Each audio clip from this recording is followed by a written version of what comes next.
मुंबई महानगरपालिकेमध्ये 97 ते 2022 या कालावधीमध्ये उद्धव ठाकरेंनी या देशातला सगळ्यात मोठा भ्रष्टाचार, या देशामध्ये अनेक भ्रष्टाचार झाले, 2G, 3G, 4G, Coal scam, Commonwealth scam, या सगळ्या स्कॅमचा आकडा आपण गूगल करा, तो 1,76,000 कोटीच्या वरती नाही आहे.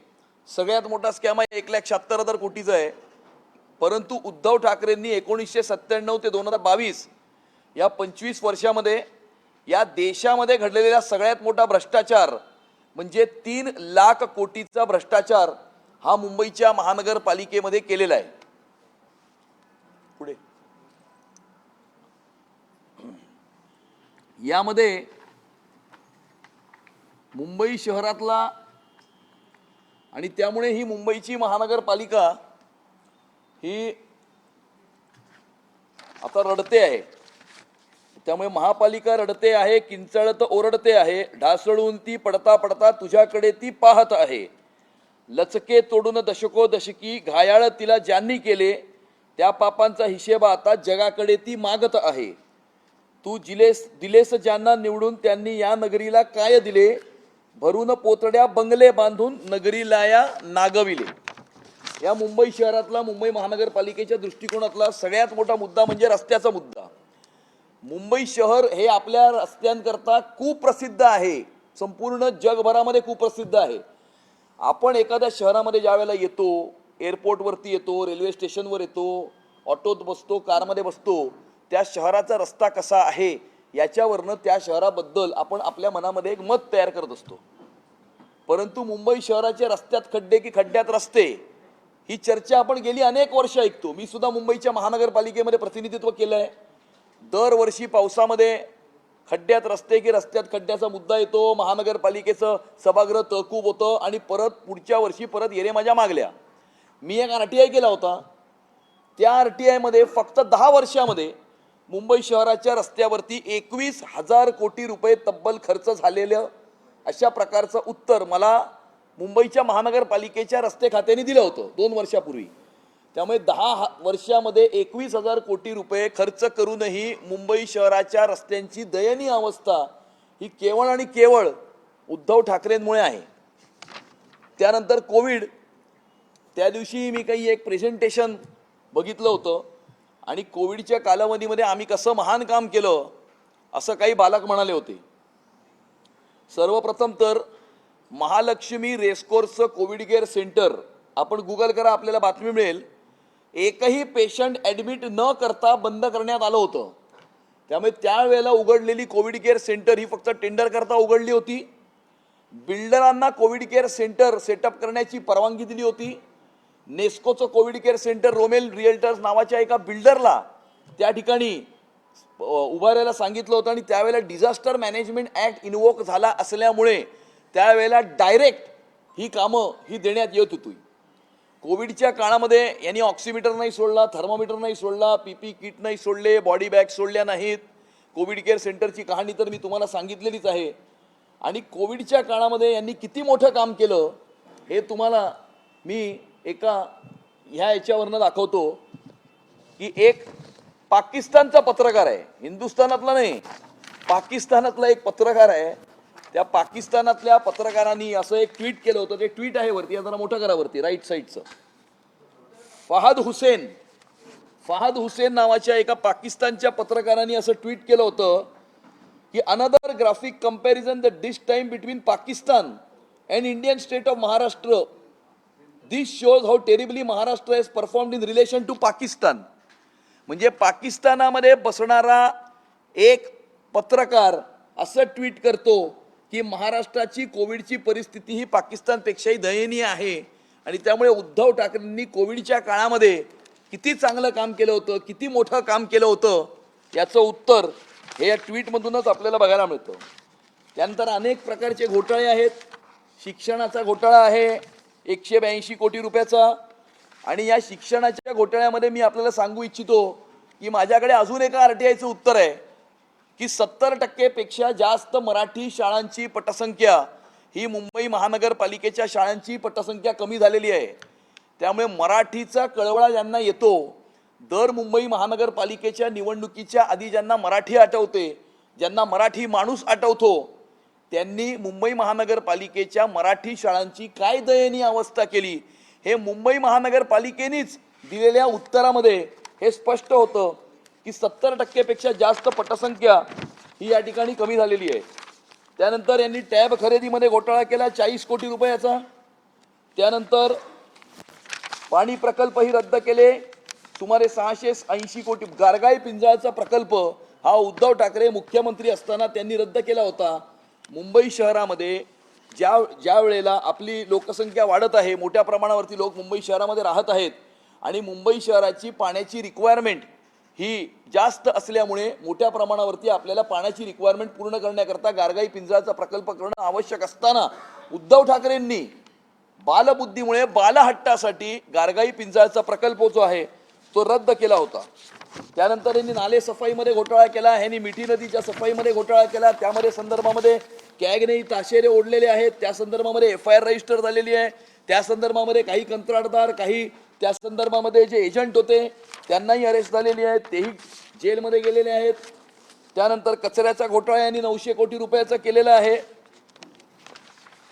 आणि बेस्टची यांनी काय दुर्दशा केली असं आहे की मोठ्या प्रमाणावरती BST ही सस्टेनेबल करण्याची आवश्यकता असते आणि सस्टेनेबल करण्याची आवश्यकता ज्या वेळेला असते BSTची, त्यावेळेला BST मधनं मोठ्या प्रमाणावरती आपल्याला ॲडव्हर्टिजमेंटचं इन्कम हे मिळत असतं. त्या सगळ्या ॲडव्हर्टिजमेंटच्या इन्कममध्ये उद्धव ठाकरेंनी BST मध्ये बसवून भ्रष्टाचार केला आणि त्यामुळे ही BST जी आहे ती देशोधडीला लावायचं काम हे उद्धव ठाकरेंनी केलं. पत्राचाळीचा घोटाळा केला, त्यामध्ये तर संजय राऊत जेलमध्ये सुद्धा जाऊन आलेले आहेत. आणि पत्राचाळीमध्ये राहणाऱ्या 650 पेक्षा जास्त मराठी कुटुंबांना बेघर करून पैसे खाऊन त्यानंतर आमचं सरकार आल्यानंतर या ठिकाणी हा प्रकल्प आम्ही कार्यान्वित केला आणि त्या ठिकाणी बेघर झालेल्या मराठी माणसांना त्या ठिकाणी घर देण्याचं काम आम्ही केलं.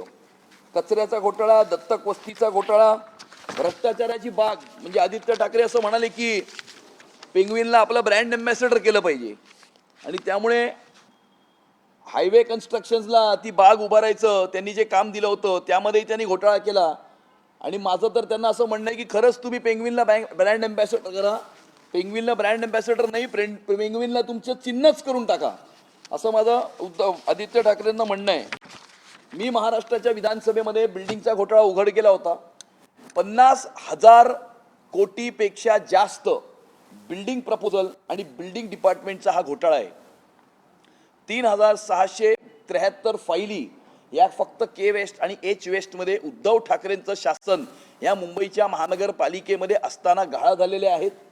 आणि या प्रत्येक फाईलमध्ये किमान 10 कोटी रुपयाचा घोटाळा आहे आणि असं करून 50,000 कोटीपेक्षा जास्त. याच्यामध्ये अग्निशमन दलाचाही घोटाळा आहे.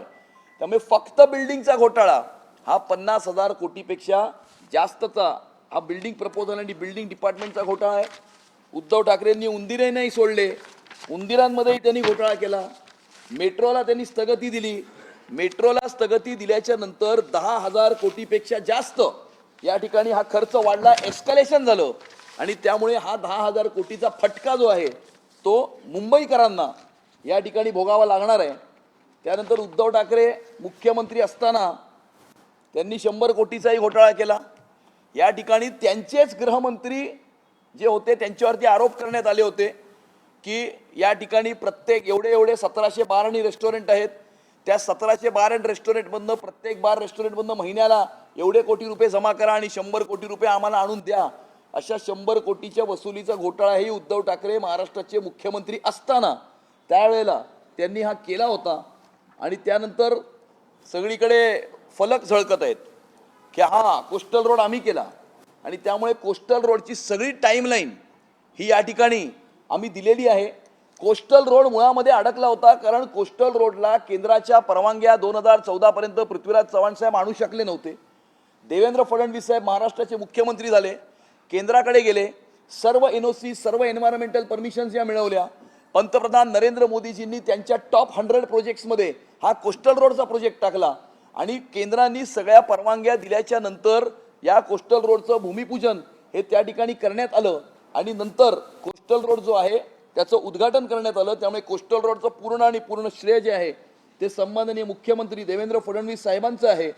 आणि त्यानंतर मला असं वाटतं की उद्धव ठाकरेंनी हा घोटाळा केला, 3 लाख कोटीचा घोटाळा। तुम्ही म्हणाल की 3 लाख कोटी आले कुठून? आत्ताच दुपारी ते असं म्हणाले की दर वर्षाला मुंबईच्या महानगरपालिकेमध्ये 15,000 कोटी साधारणतः विविध कामांकरता आणि प्रोजेक्ट्स करता असतात। मी 15,000 कोटी नाही, मी 10,000 कोटी पकडतो। 25 वर्षातले 10,000 कोटी स्टँडिंग कमिटीमध्ये जी कामं दर आठवड्याला पास होतात त्याचाच आकडा 2.5 लाख कोटी होतो। 25 वर्षामध्ये किमान 2.5 लाख कोटी हे स्टँडिंग कमिटीमध्ये पारित झालेले आहेत। त्याच्यावरती 50,000 कोटीचा बिल्डिंग घोटाळा आहे, असे करून 3 लाख कोटी होतात। आणि हा आकडा कमीच आहे, ट्रान्सफरचे पैसे वेगळे, इतर कामांचे पैसे वेगळे, आणि त्यामुळे 3 लाख कोटीपेक्षाचा जास्त घोटाळा। आता दुपारीच त्यांनी 3 लाख कोटी म्हणाले, त्यामुळे त्यांना हे चांगलं माहिती आहे की त्यांनी किती पैसे मुंबईच्या महानगरपालिकेमध्ये खाल्लेत। काल संध्याकाळी सुद्धा मी असं म्हणालो होतो की 3 लाख कोटीचा भ्रष्टाचार मुंबईच्या महानगरपालिकेमध्ये झाला आहे। त्यांना हे चांगलं माहीत असल्यामुळे त्यांच्या मुखातूनच दुपारी 3 लाख कोटीचा आकडा हा त्यांनी काढलेला आहे। आणि हा भ्रष्टाचार केला, हिंदुत्व सोडलं। हिंदुत्व सोडल्यामुळे या 1947 नंतर या देशामध्ये कधीच असं घडलं नाही की एखादी व्यक्ती महाराष्ट्राच्या कुठल्याही राज्याच्या मुख्यमंत्र्याच्या पदावरती असताना त्यांचे 90% निवडून आलेले आमदार सत्तेला लाथ मारून त्यांना सोडून जातात। आणि हिंदुत्वाला तिलांजली देण्यामुळे 90% जास्त आमदारांनी त्यांना त्यांच्या पक्षातून बाहेर काढलं। आणि त्या ठिकाणी आता मतांच्या लांगुलीचाला न करता आता उद्धव ठाकरे कोणाचे? तर उद्धव ठाकरे हे मराठी माणसाचे नाहीत, उद्धव ठाकरे हे हरुण खानचे, उद्धव ठाकरे हे इक्बाल मुसा उर्फ बाबा चौहानचे, उद्धव ठाकरे हे रशीद मामूचे, उद्धव ठाकरे हे चंगेज मुलतानीचे। आणि असं करता करता मला असं वाटतं की उद्धवजी आता उद्धव मामू झालेले आहेत। आणि त्यामुळे उद्धवजींपासून उद्धव मामूपर्यंत झालेला हा त्यांचा जो प्रवास आहे, त्या प्रवासामुळे मला असं वाटतं की 25 वर्षामध्ये केलेलं एकही काम अजूनपर्यंत त्यांनी त्यांच्या 25 वर्षामध्ये केलेलं एक वारंवार चॅलेंज करूनही त्यांनी 25 वर्षामध्ये केलेलं एकही काम अद्यापपर्यंत दाखवलेलं नाही। 25 वर्षात एकही काम दाखवलेलं नाही। आज त्यांनी काही संकल्पनामा की जाहीरनामा मॅनिफेस्टो काढलाय, त्याच्यामध्ये काही गोष्टी लिहिल्या आहेत। माझा त्यांना थेट सवाल आहे की आपण आपल्या जाहीरनाम्यामध्ये ज्या ज्या गोष्टी नमूद केलेल्या आहेत त्या आता आपण नमूद करताय, परंतु 25 वर्ष मुंबईच्या महानगरपालिकेवरती राज्य करताना या केल्या का नाहीत, हा आमचा त्यांना सवाल आहे। त्यामुळे आता आपण ज्या ज्या गोष्टी सांगताय त्या 25 वर्ष काय आपण काय झोपा काढत होतात? नाही, झोपा काढत नव्हते। दर बुधवारच्या स्टँडिंग कमिटीच्या नंतर 5% ते हिशोब करत होते। आणि त्यामुळे दर आठवड्याच्या स्टँडिंग कमिटीच्या 5%वर जे जगतात ते आज मराठी माणसाच्या गप्पा आम्हाला शिकवतात। आणि त्यामुळे कोण आहेत ते आणि हे सगळी हे आरोपपत्र मी तुम्हाला मुंबई भारतीय जनता पार्टीचा अध्यक्ष म्हणून ठेवतच आहे, पण मी एका सामान्य मराठी मध्यमवर्गीय कुटुंबातून येतो। माझे आजोबा मिलमध्ये मास्टर होते, माझे वडील बँकेमध्ये मॅनेजर होते, मला कुठलीही राजकीय पार्श्वभूमी नाही। आणि एका मध्यमवर्गीय मराठी कुटुंबातून आलेला व्यक्ती हे प्रश्न उद्धव ठाकरेंना विचारत आहे। आणि त्यामुळे आज जे काही फोटो दाखवून एकत्र येण्याचं ढोंग, 20 वर्षानंतर शिवसेना भवनमध्ये पाऊल ठेवलं भावानी, अरे पण 20 वर्ष का नाही पाऊल ठेवलं, हा आमचा सवाल आहे ना। याच्या आधी गणपतीला एकमेकांच्या घरी का नाही गेले, याच्या आधी रक्षाबंधनाला एकमेकांच्या घरी का नाही गेले, याच्या आधी दीपोत्सवामध्ये का नाही दिसले। आणि माझी चॅलेंज आहे, पुढच्या वर्षी रक्षाबंधनाला एकत्र दिसणार नाहीत, पुढच्या वर्षी दीपोत्सवाला एकत्र दिसणार नाहीत, किंवा पुढच्या वर्षी गणपतीला एकमेकांच्या घरी जाणार नाहीत। आणि मी त्यांना हे सांगू इच्छितो की आपला हा जो फॅमिली ओपेरा आपण टीव्हीवर चालवलाय, याच्यामध्ये सामान्य मुंबईकरांना, सामान्य मराठी माणसाला अजिबात रस नाही। कारण मुंबईची महानगरपालिका ही काही एका परिवाराची जागीर नाही। BMC is not family business. आणि त्यामुळे 25 वर्षामध्ये आपण राज्य करत असताना मुंबईसाठी, मुंबईकरांसाठी, मराठी माणसांसाठी उद्धव मामूंनी केलेलं एक तरी काम दाखवावं। आम्ही केलेली 10 कामं आम्ही दाखवतो. तुम्ही 25 वर्षामध्ये कामं सोडा. भ्रष्टाचार भ्रष्टाचार आणि भ्रष्टाचार भ्रष्टाचार सोडून काही नाही केलं. आणि आमच्यातला आणि तुमच्यातला फरक हाच आहे की आम्ही या मुंबईतल्या मराठी माणसासाठी BDD चाळीमध्ये राहणाऱ्या मराठी माणसासाठी 560 फुटाचं घर हे त्याच दक्षिण मुंबईमध्ये त्याच BDD चाळीमध्ये निर्माण केलं आणि तुम्ही तुमच्या पहिल्या बंगल्याचा बंगला नंबर 2 निर्माण केला. हा तुमच्यातला आणि आमच्यातला फरक आहे. आणि त्यामुळे हे आरोपपत्र 3 लाख कोटीचा भ्रष्टाचार हा आम्ही तुमच्यासमोर ठेवत आहोत. आणि हे प्रश्न एक सामान्य मुंबईकर म्हणून आम्ही उद्धव मामूंना विचारत आहोत. धन्यवाद.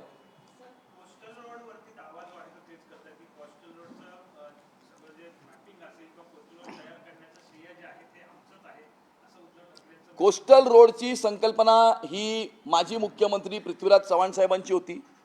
परंतु दुर्दैवाने पृथ्वीराज चव्हाण साहेब आपल्याच सरकारकडून एकही परवानगी कोस्टल रोडची घेऊन येऊ शकले नाहीत. 2014 साली सन्माननीय मुख्यमंत्री देवेंद्र फडणवीस साहेब झाल्याच्या नंतर त्यांनी केंद्राकडे पाठपुरावा केला, मोदीजींकडे विनंती केली.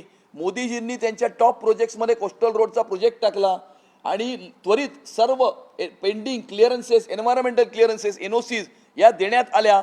राज्य शासनाकडे सर्व NOCs प्राप्त झाल्याच्या नंतर सन्माननीय मुख्यमंत्री देवेंद्र फडणवीस साहेबांनी त्या ठिकाणी हे टेंडर काढण्याचे आदेश दिले. त्यानंतर कोस्टल रोडचं काम सुरू झालं. देवेंद्र फडणवीस मुख्यमंत्री असताना त्या कोस्टल रोडचं भूमिपूजन झालं. त्यानंतर 2019 मध्ये उद्धव ठाकरे मुख्यमंत्री असताना त्या ठिकाणी वरळीमध्ये त्या स्पॅनवरनं तो जो प्रोजेक्ट आहे तो अडकला होता. त्यानंतर एकनाथ शिंदे साहेब मुख्यमंत्री झाले. त्यांनी कोळी समाजाशी चर्चा करून त्या स्पॅनचा जो विषय होता तो निकाली लावला. त्यानंतर उरलेलं काम पुन्हा कंप्लीट सुरू झालं आणि ते पूर्णत्वाकडे गेलं. या संपूर्ण स्टोरी लाईनमध्ये उद्धव ठाकरे आहेत कुठे, हा माझा सवाल आहे.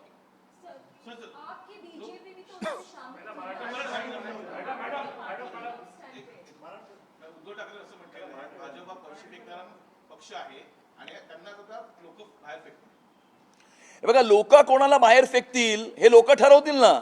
उद्धव ठाकरेंना ते सांगायची गरज नाही की लोक कोणाला बाहेर फेकतील. जसं त्यांना लोकांनी बाहेर फेकलंय, सगळ्या मामूंची टोळी जमा करून सुद्धा 3 मामू एकत्र येऊन सुद्धा महाविकास आघाडीला 50चा आकडाही गाठता आला नाही.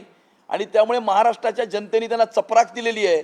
महाराष्ट्राच्या जनतेने स्थानिक स्वराज्य संस्थांच्या निवडणुकीमध्ये सुद्धा त्यांना घरी पाठवलं आहे. सिंगल डिजिटचे त्यांचे आकडे आहेत. आणि मुंबईच्या महानगरपालिकेच्या निवडणुकीमध्ये त्यांना कायमचं घरी पाठवण्याचं काम हे मुंबईकर करणार आहेत. आणि त्यामुळे जनतेला काय करायचं आहे ते जनतेला ठरवू द्या. उद्धव ठाकरेंना नको ठरवू दे की जनतेला काय करायचं आहे ते. भारतीय जनता पार्टी ही सत्ता पिपासू पार्टी आहे.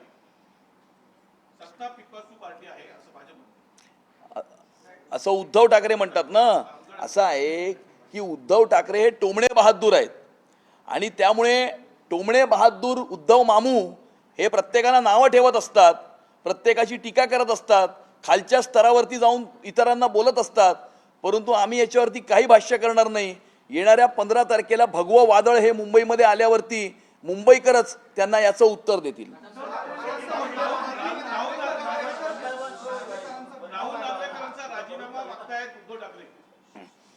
या ठिकाणी राहुल नार्वेकर फॉर्म भरायला गेले होते. उमेदवाराबरोबर 2 व्यक्ती फॉर्म भरायला जाऊ शकतात, ते नियमाने योग्य असतं.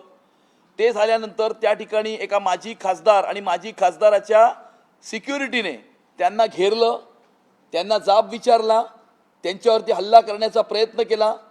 त्यातून राहुल नार्वेकरांनी त्यांना जे काही उत्तर द्यायचं होतं ते उत्तर दिलं. आणि त्यामुळे इलेक्शनची नॉमिनेशनची प्रोसेस चालू असताना रिटर्निंग ऑफिसरच्या समोर अशा प्रकारे एका आमदाराला, विधानसभेच्या अध्यक्षाला घेरणं, त्यांना धमकी देणं, स्वतःचे सिक्युरिटी एजन्सी सिक्युरिटी गार्ड्स लावून त्यांना घेरणं, ही मला असं वाटतं की हा एक क्राईम आहे. आणि अशामुळे त्या ठिकाणी उपस्थित जी व्यक्ती होती त्याच्यावरती CCTV फुटेजेस काढून त्यांच्यावरती कारवाई करण्याची मागणी मी या पत्रकार परिषदेद्वारे करतो. मराठी माणसाची 2052ची स्थिती दाखवलेली आहे. त्यामध्ये भरत जाधव आहेत, जेलमध्ये दाखवलं जाते. मनसेकडून तो व्हिडिओ पोस्ट करण्यात आलेला आहे. सयाजी शिंदेंनी त्याचं समर्थन केलं. नाही, मी काही तो व्हिडिओ बघितला नाही. आणि त्यामुळे अशा प्रकारची मराठी माणसाचा उपयोग आणि वापर करण्याचं काम हे करतायत. मी तुम्हाला सांगतो की मराठी माणसाला बदनाम करण्याचं काम हे करतायत. मराठी माणसाचं मन हे आभाळा इतकं मोठं आणि समुद्रा इतकं अथांग आहे. या महाराष्ट्रामध्ये, या मुंबई शहरामध्ये, या देशाच्या कानाकोपऱ्यातून, प्रत्येक प्रांतातून जे कोणी इथे येतात, मराठी भाषा बोलतात, मराठीचा सन्मान करतात, ते सर्वजण मराठी आहे असं मराठी माणूस समजतो. परंतु मराठी माणसाचं नाव बदनाम करण्याचं काम हे करतायत. मारामाऱ्या करणं, कुटाकुट्या करणं ही मराठी माणसाची संस्कृती नाही.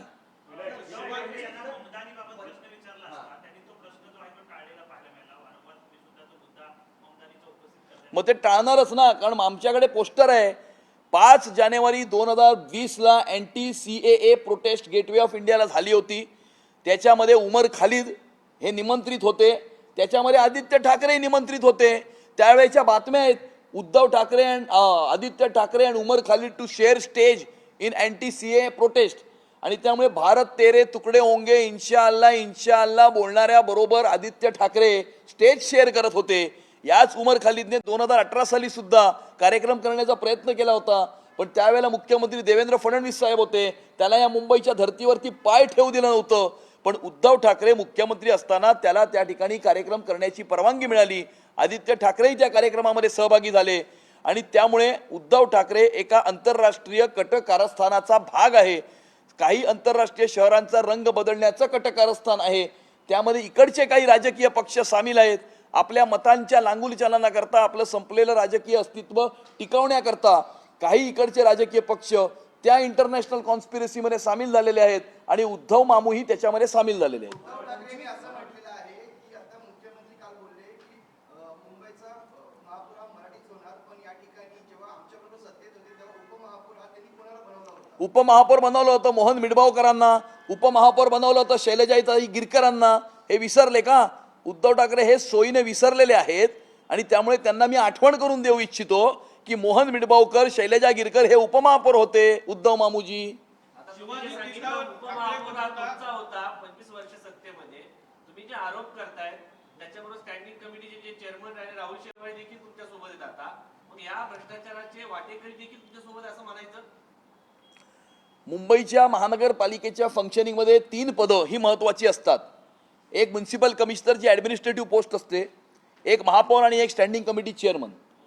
त्या 25 वर्षामध्ये भारतीय जनता पार्टीचा महापौर किंवा स्टँडिंग कमिटी चेअरमन कधीच नव्हता. त्या 25 वर्षामध्ये उद्धव ठाकरेंचेच महापौर आणि उद्धव ठाकरेंचेच स्टँडिंग कमिटी चेअरमन त्या 25 वर्षामध्ये होते.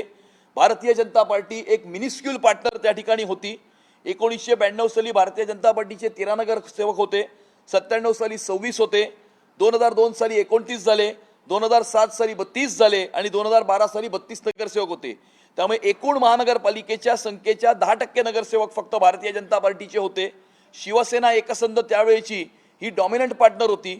आणि त्यावेळेच्या महापौर आणि स्टँडिंग कमिटी चेअरमनला रिमोट कंट्रोलनी उद्धव ठाकरे चालवायचे. आणि त्यामुळे उद्धव ठाकरेच remote control standing committee chairman आणि महापौरांचे होते. आणि त्यामुळे त्यावेळेला जो काही भ्रष्टाचार झाला त्याला फक्त आणि फक्त उद्धव ठाकरेच जबाबदार आहेत.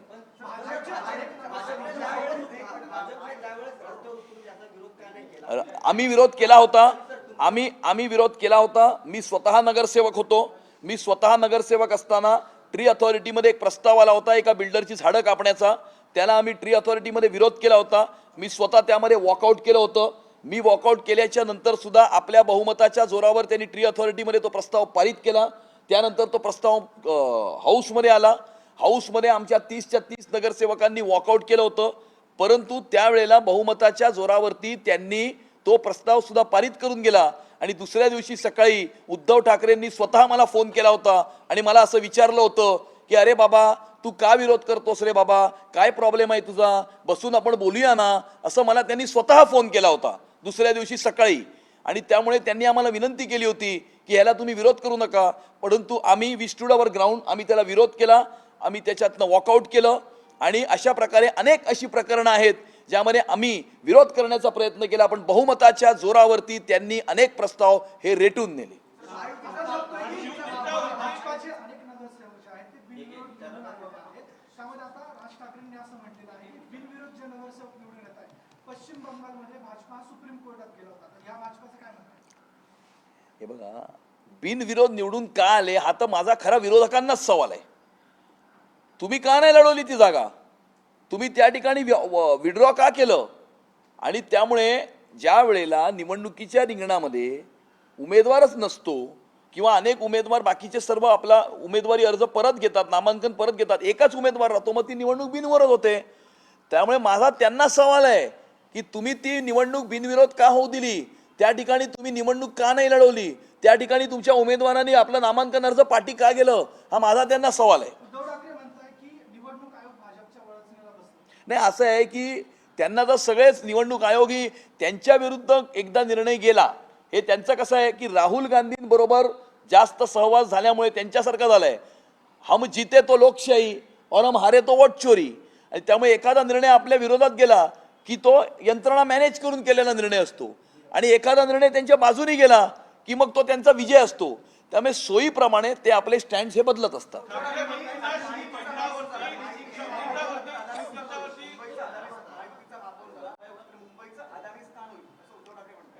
मी असं म्हणतो की उद्धव मामूंचा जर महापौर मुंबईमध्ये झाला तर मुंबईचं पाकिस्तान होईल. आणि राज ठाकरे असं म्हणाले की सुसंस्कृत महाराष्ट्र आता इफेक्टिव्ह केला जातो. राज ठाकरे आणि त्यांचे कार्यकर्ते ज्या प्रकारे मारामाऱ्या आणि कुट्या करतात, यातून त्यांची काय संस्कृती आहे किंवा ते किती सुसंस्कृत आहेत याचं उदाहरण ते स्वतःच देत असतात रोज. त्यामुळे त्याच्यावर मला काही भाष्य करण्याची आवश्यकता नाही. सभा होऊ नये म्हणून शिवतीर्थात सभा होऊ नये म्हणून एक प्लॅनिंग चालू आहे भाजपाचं शिवसेनेचं. नाही, आमचं काय प्लॅनिंग चाललं नाही. ज्यांना सभा करायची आहे ती सभा करा, जिथे सभा करायची आहे तिथे सभा करा. मुंबईकरांचा निर्णय पक्का आहे. येणाऱ्या 15 तारखेला भगवं वादळ हे मुंबईमध्ये येणार आहे आणि 150 पेक्षा जास्त जागा जिंकून महायुतीचाच महापौर, मुंबईकरांचा महापौर हा मुंबईच्या महानगरपालिकेमध्ये विराजमान करण्याचा निर्णय हा मुंबईकरांनी केलेला आहे. हिंदी बोल. उद्धव ठाकरेंचे मामू म्हणून रक्षक मामूंचा वेळ उल्लेख करतात, पण त्यांचेच नेते अखिल चित्रे ते सध्या काही व्हिडिओची सिरीज ट्विट करतात ज्यात तुम्ही मुस्लिमांचं रांगोळ चालू करता दिसतात. नाही, मी लांगुलचालन नाही का, मला माहिती आहे. असं आहे, भारतीय जनता पार्टी कुठल्याही धर्माच्या विरोधात नाही, पहिला मुद्दा. आणि त्यामुळे आम्ही कुठल्याही धर्माच्या विरोधात नाही, आम्ही कुठल्या देवाच्या विरोधात नाही, आम्ही कुठल्याही उपासनेच्याही विरोधात नाही. आणि त्यामुळे आम्ही विरोधात असू. आम्ही या ठिकाणी पंतप्रधान नरेंद्र मोदीजींनी ज्या वेळेला जनधन योजना काढली त्यावेळेला त्यांनी हा विचार नाही केला की या जनधन योजना काढताना हे अकाउंट हिंदूचं आहे, मुसलमानाचं आहे, ख्रिश्चनचं आहे, सिखचं आहे की बौद्धाचं आहे. उज्ज्वला योजना काढली त्यावेळेला आम्ही हा विचार नाही केला की उज्ज्वला योजनेचा सिलेंडर हिंदूकडे जातोय, मुसलमानांकडे जातोय, शिखांकडे जातोय, ख्रिश्चनांकडे जातोय किंवा बौद्धांकडे जातोय. किंवा महाराष्ट्राची लाडकी बहीण योजना ज्या वेळेला राबवली त्यावेळेला आम्ही हा विचार नाही केला की आपल्या त्या बहिणीचा धर्म कोणता आहे.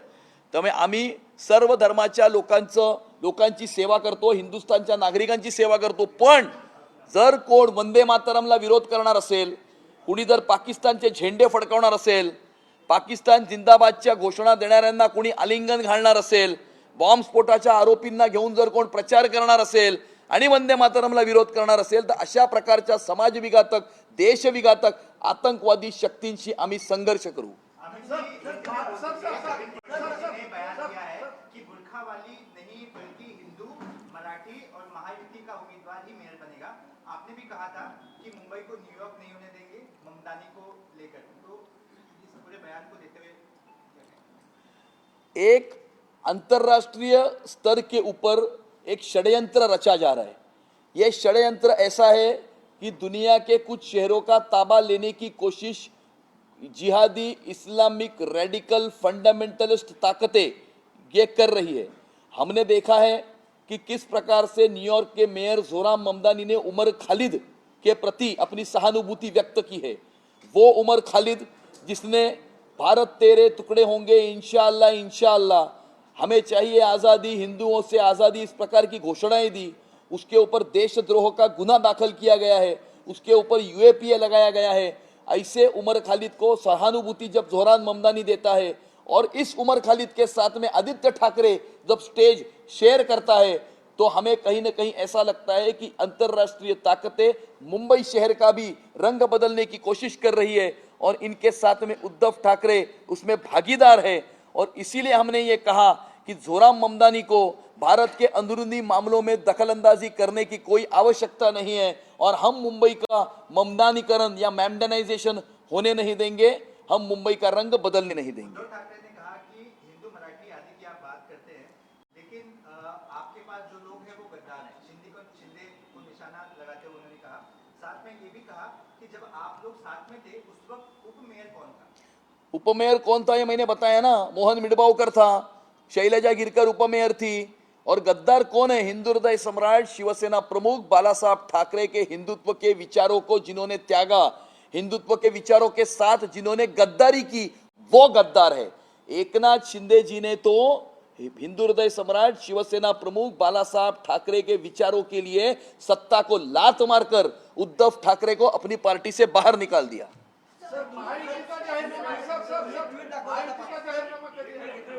महायुतीचा जाहीरनामा कधी आला? लवकरच येईल। सर, तुम्ही आता एक ट्विट दाखवलं पाकिस्तानी पत्रकाराचं कोविडच्या संदर्भात, पण त्या पाकिस्तानी पत्रकारावर तुम्ही विश्वास ठेवता का? नाही, अजिबात ठेवत नाही। असं आहे की पाकिस्तानी पत्रकारावर मी विश्वास ठेवत नाही, परंतु यांनी अख्ख्या जगामध्ये महाराष्ट्राची आणि मुंबईची काय अवस्था करून ठेवली होती, त्यावेळेला बघा की कशा प्रकारे कोविडमध्ये कंप्लीट मिसमॅनेजमेंट हे झालं होतं।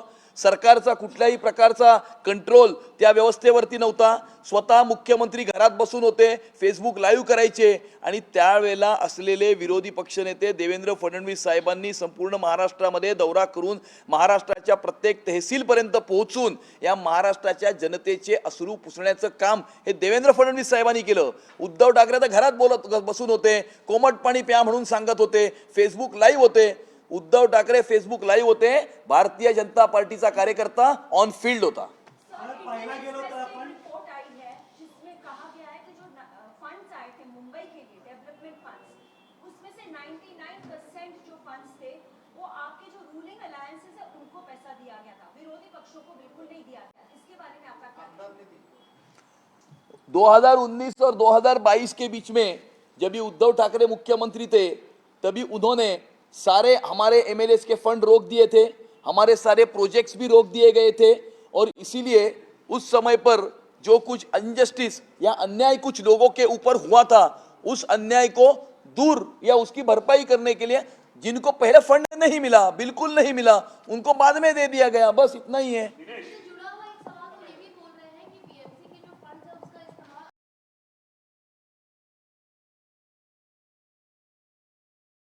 और मुंबई को यूपी और बिहार बनाया जा रहा है। एक बार फिर उत्तर भारतीय को टारगेट किया गया है।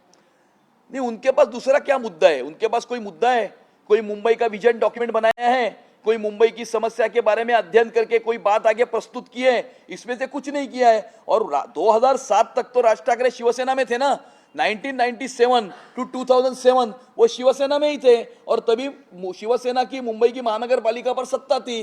तो तभी राज ठाकरे जी ने क्या किया मुंबई के लिए, मुंबई के विजन के लिए?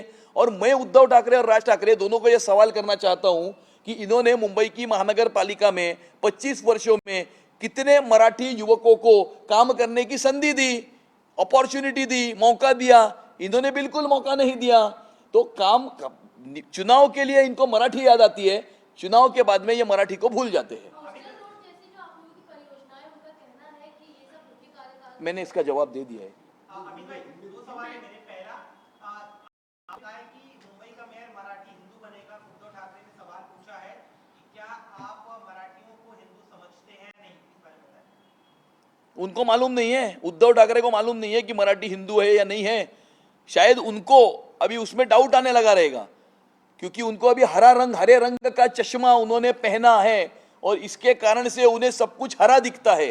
ये मराठी भी भूल गए हैं और ये हिंदू भी भूल गए, इसके लिए तो ये मामू बन गए हैं। इसके अलावा ये सब आपने जो दिखाया हमको, आप अलायंस में थे, उस टाइम ये क्यों नहीं बात? मैंने इसका जवाब दिया है। अमित भाई, इसके अलावा आपने जो मुंबई को मॉडर्नाइजेशन बनाने का आरोप उन पर लगाया था, ये सवाल जब उद्धव ठाकरे से पूछा गया तो उन्होंने आपका जिक्र सुनते ही एक शब्द का प्रयोग किया, हम नहीं कर सकते। नहीं, वो क्या है, ये एक वो बड़े परिवार से आते हैं ना, हम तो छोटे। हम ऐसा है कि मैं एक सामान्य मराठी मध्यम वर्गीय परिवार से आता हूं। उन्होंने मुझे गाली नहीं दी है, इस मुंबई के मध्यम वर्गीय मराठी आदमी को गाली दी है, मुझे नहीं कहा है उन्होंने। मुंबईच्या मध्यम वर्गीय मराठी माणसाला, मला नाही शिवी घातली उद्धव ठाकरेंनी। उद्धव ठाकरेंनी मुंबईच्या मध्यमवर्गीय मराठी माणसाला शिवी घातली आहे। माझे आजोबा मिलमध्ये मास्टर होते. मिल बंद पडल्यानंतर मेहनत करून माझ्या वडिलांनी आपलं शिक्षण पूर्ण करून बँकेमध्ये नोकरी केली, बँकेत मॅनेजर झाले आणि आम्हाला मोठं केलं आणि आम्हाला शिक्षित केलं आणि आम्हाला आयुष्यामध्ये स्थापित केलं. आणि त्यामुळे मी काही कुठल्या मोठ्या कुटुंबातून येत नाही. माझं आडनाव मोठं आहे म्हणून मी इथे तुमच्यासमोर बसलो नाही आहे आणि त्यामुळे कुणाच्या पुण्याईवरती मी तिथे तुमच्यासमोर बसलो नाही आहे. आई वडिलांची पुण्याई आहे, परंतु मी मोठ्या कुटुंबातून येतो म्हणून मी आज इथे तुमचं प्रतिनिधित्व करत नाही आहे. इथं डॉक्टर बाबासाहेब आंबेडकरांनी दिलेल्या संविधानाची ही किमया आहे की आज मी तुमच्यासमोर बसलोय. आणि त्यामुळे उद्धव ठाकरेंनी मला शिवी नाही घातली. उद्धव ठाकरेंनी या मुंबईतल्या मध्यमवर्गीय आणि गरीब प्रत्येक मराठी माणसाला त्यांनी शिवी घातलेली आहे, प्रत्येक कोकणी माणसाला त्यांनी शिवी घातलेली आहे. मी मालवणी आहे, उद्धव ठाकरेंनी प्रत्येक मालवणी माणसाला शिवी घातलेली आहे.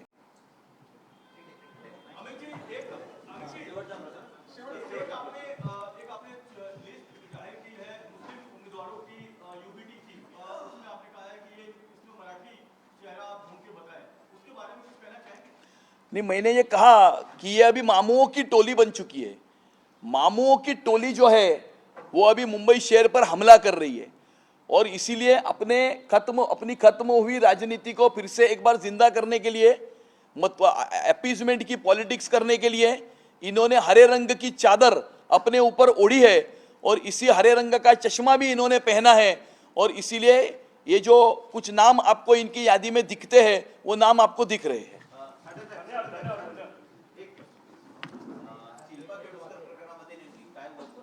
आता तो विषय तो नाही. आता आरोप पत्र